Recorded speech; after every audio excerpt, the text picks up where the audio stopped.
ครับสวัสดีเจ้าพ่อแม่พี่น้องตำบลบ้านกลางตีฮักและเคารพทุกท่านวันนี้เสียงตามสายจากเทศบาลตำบลบ้านกลางก็ได้มาส่งกระจายเสียงในเจ้าวันศุกร์ที่14เดือนพฤศจิกายนปีพุทธศักราช2568วันนี้ตรงกับแฮม8ค่ำเดือนยี่นะเจ้าวันนี้เขาก็มีข่าวสารมาอู้จากกันทั้งจากของเทศบาลตำบลบ้านกลางและข่าวสารจากหน่วยงานราชการอื่นกันเหมือนเช่นเคยนะเจ้าสำหรับข่าวแรกในวันนี้นะเจ้าก็เป็นข่าวจากกองสวัสดิการสังคมนะเจ้าประชาสัมพันธ์ในเรื่องของการยืนยันสิทธิ์เงินเบี้ยยังชีพผู้สูงอายุประจำปี2570นะเจ้าซึ่งตามระเบียบของกระทรวงมหาดไทยว่าด้วยหลักเกณฑ์ของการจ่ายเงินเบี้ยยังชีพของผู้สูงอายุขององค์กรปกครองส่วนท้องถิ่นนะเจ้าเปิ้นก็ได้กำหนดคือทางองค์กรปกครองส่วนท้องถิ่นนี้ได้มีการประชาสัมพันธ์ในเรื่องของการยืนยันสิทธิ์ของผู้ที่ได้รับเงินเบี้ยยังชีพในปี2570นะเจ้าซึ่งผู้สูงอายุใหม่ที่ยังบ่เคยลงทะเบียนมาก่อนแล้วก็เป็นผู้สูงอายุที่มีอายุครบ60ปีบริบูรณ์แล้วหรือว่าเป็นผู้สูงอายุที่มีอายุครบ60ปีบริบูรณ์นับจนถึงวันที่1กันยายน2570นะเจ้าหมายถึงว่าท่านไหนที่เกิดก่อนวันที่2กันยายน2510นะเจ้าก็ถือว่าจะเป็นผู้ประกันเป็นผู้ที่จะต้องยืนยันรับสิทธิ์ของผู้สูงอายุในปีงบประมาณ2570นั่นเองนะเจ้าโดยให้ท่านนำเอาเอกสารแล้วก็หลักฐานนะเจ้าซึ่งก็ได้แก่บัตรประจำตัวประชาชนหรือบัตรอื่นที่ออกโดยหน่วยงานของรัฐที่มีรูปถ่ายจำนวน1ฉบับนะเจ้าทะเบียนบ้านฉบับเจ้าบ้านที่เป็นปัจจุบัน1ฉบับสมุดบัญชีเงินฝากธนาคารกรุงไทยของผู้มีสิทธิ์จำนวน1ฉบับนะเจ้าหรือของผู้ที่ได้รับมอบอำนาจจากผู้มีสิทธิ์1ฉบับแล้วก็ในกรณีที่คือผู้อื่นมายื่นแต้มนะเจ้าท่านก็จะต้องมีหนังสือมอบอำนาจพร้อมกับสำเนาบัตรประจำตัวประชาชนของผู้ที่รับมอบอำนาจแล้วก็ผู้มอบอำนาจแนบมาตุยนะเจ้าก็เป็นการยืนยันสิทธิ์รับเงินเบี้ยยังชีพผู้สูงอายุในปีงบประมาณ2570นะเจ้าโดยนำเอกสารหลักฐานดังกล่าวมายื่นแสดงได้นะเจ้าที่กองสวัสดิการสังคมในวันแล้วก็เวลาราชการนะเจ้ามาฟังข่าวจากหน่วยงานราชการอื่นกันพ่องนะเจ้าก็เป็นข่าวจากองค์การบริหารส่วนจังหวัดลำพูนนะเจ้าซึ่งเปิ้นก็จะได้มีการดำเนินการในเรื่องของการก่อสร้างป้ายรถประจำทางแล้วก็ศาลาพักผู้โดยสารนะเจ้าซึ่งทางอบจ.ลำพูนเองก็ได้มีการดำเนินการโครงการวิ่งรถโดยสารสาธารณะพลังงานไฟฟ้านะเจ้าหรือว่ารถ EV เพื่อเป็นการยกระดับคุณภาพชีวิตของพี่น้องประชาชนเจ้าละปูนเฮานะเจ้าแล้วก็ลดปัญหาในเรื่องของการจราจรสนับสนุนในเรื่องของการใช้พลังงานสะอาดแล้วก็ยังเป็นการส่งเสริมการท่องเที่ยวในพื้นที่ของละปูนเฮาตยนะเจ้าซึ่งทางอบจ.ละปูนเองเพิ่นก็จะได้มีการก่อสร้างป้ายรถประจำทางแล้วก็ศาลาของผู้โดยสารนะเจ้าเป็นศาลาพักผู้โดยสารในเขตพื้นที่ของเทศบาลตำบลบ้านกลางเฮาจำนวนทั้งหมด7จุดด้วยกันนะเจ้าก็จะมีบริเวณสถานีวิทยุกระจายเสียงขาไปสถานีวิทยุกระจายเสียงขากลับนะเจ้าแล้วก็บริเวณศูนย์ราชการกระทรวงแรงงานจังหวัดลำพูนขากลับนะเจ้าอันนี้จะเป็นการทำป้ายรถประจำทางอย่างเดียวนะเจ้าแล้วก็จะมีบริเวณบิ๊กซีศูนย์ราชการกระทรวงแรงงานจังหวัดลำพูนขาไปแล้วก็บริเวณตรงข้ามบิ๊กซีนะเจ้าแล้วก็แหมตีหนึ่งก็คือบริเวณตลาดเจ้าจริงนะเจ้าอันนี้ก็จะมีทั้งป้ายรถประจำทางแล้วก็ศาลาพักของผู้โดยสารนะเจ้าซึ่งทางองค์การบริหารส่วนจังหวัดลำพูนนะเจ้าเปิ้นก็ได้มีการจ่ายพื้นที่ในเรื่องของการดำเนินการติดตั้งก่อสร้างป้ายดังกล่าวก็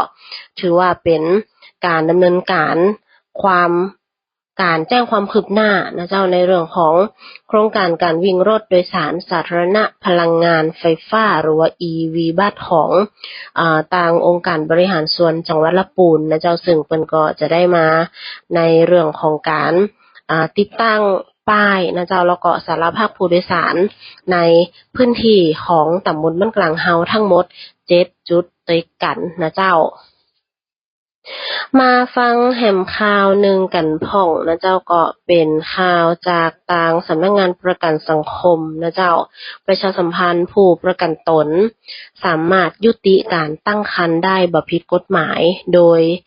ท่านสามารถเข้ารับบริการที่โรงพยาบาลตามสิทธิได้นะเจ้าประกันสังคมแจ้งสิทธิการรักษายุติการตั้งครรภ์ได้อย่างปลอดภัยแล้วก็บ่ผิดกฎหมายนะเจ้าซึ่งผู้ประกันตนสามารถเข้ารับบริการที่สถานพยาบาลตามสิทธิ์หรือว่าสถานพยาบาลที่ขึ้นทะเบียนกับกรมอนามัยนะเจ้าทางสำนักงานประกันสังคมได้เล็งเห็นถึงความสำคัญในเรื่องของการเข้าถึงบริการทางการแพทย์ที่มีคุณภาพของผู้ประกันตนได้อย่างทั่วถึงนะเจ้าจึงได้มีการจัดสถานพยาบาลทั้งในรูปแบบสถานพยาบาลหลักของคู่สัญญานะเจ้าแล้วก็สถานพยาบาลอื่นที่เป็นการรักษาเฉพาะทางนะเจ้านอกจากในเรื่องของการดูแลรักษาโรคการรักษาความเจ็บป่วยของผู้ประกันตนแล้วนะเจ้าทางสำนักงานประกันสังคมเปิ้นก็ยังใส่ใจในเรื่องของสิทธิ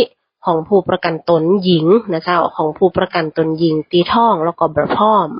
และต้องการยุติการตั้งครรภ์ได้อย่างปลอดภัยนะเจ้าโดยตีบ่เสียค่าใช้จ่ายใดๆนะเจ้าซึ่งก็ถือว่าเป็น